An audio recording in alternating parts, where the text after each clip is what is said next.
त्या महाराज म्हणतात तुझ मागणे ते देवा आम्हा तुझी चरण सेवा. खऱ्या भक्तांचं मागणं हेच असतंय महाराज. तुम्ही आम्ही मागावं देवाकडे गेले की पोरीला पोरगा नाही आणि पोराला पोरगी नाही. वाढावे संतान घरी व्हावे.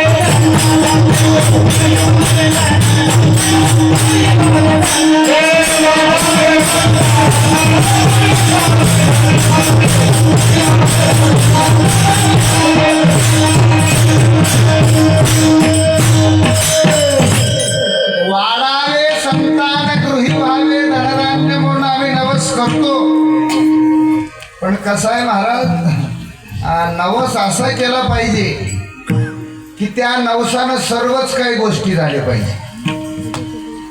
नवस असा असला पाहिजे एका नवसात सारेच गोष्टी झाल्या पाहिजे.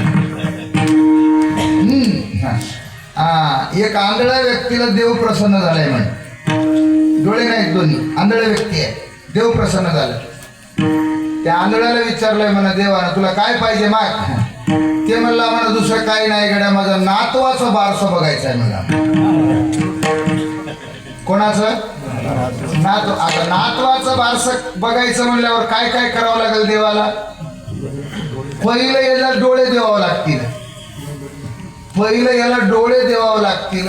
डोळे दिल्यावर याचं लग्न करून द्यावं लागल. याचं लग्न करून दिल्यावर आता लग्न केल्यावर नुसतंच काय ते तसंच संसार चालते काय.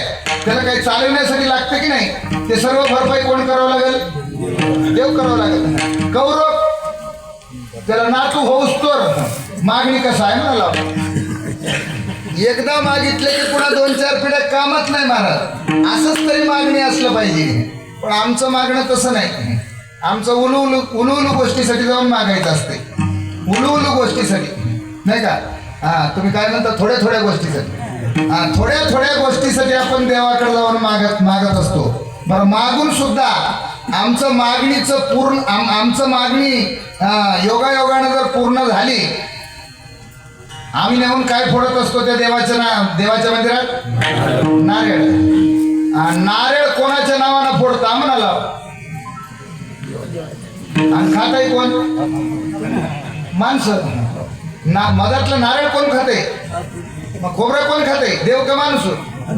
माणूस. अहो देवापुढे ठेवलेले घेऊन खाते. देवापुढे कोणी ठेवलेले सुद्धा हे घेऊन खाते आहे का नाही. आणि देवाच्या मंदिरात काय टाकते हे नवस केलेले लोक. टरपलं का. मी देवळात राहतो ना मला माहित आहे. देवाच्या मंदिरात टाकायचं काय होतं. टरपलं ते पायात घुसूनही लोकांच्या म्हणून आम्हाला जाळून काढावं लागते. विठाला विठाला.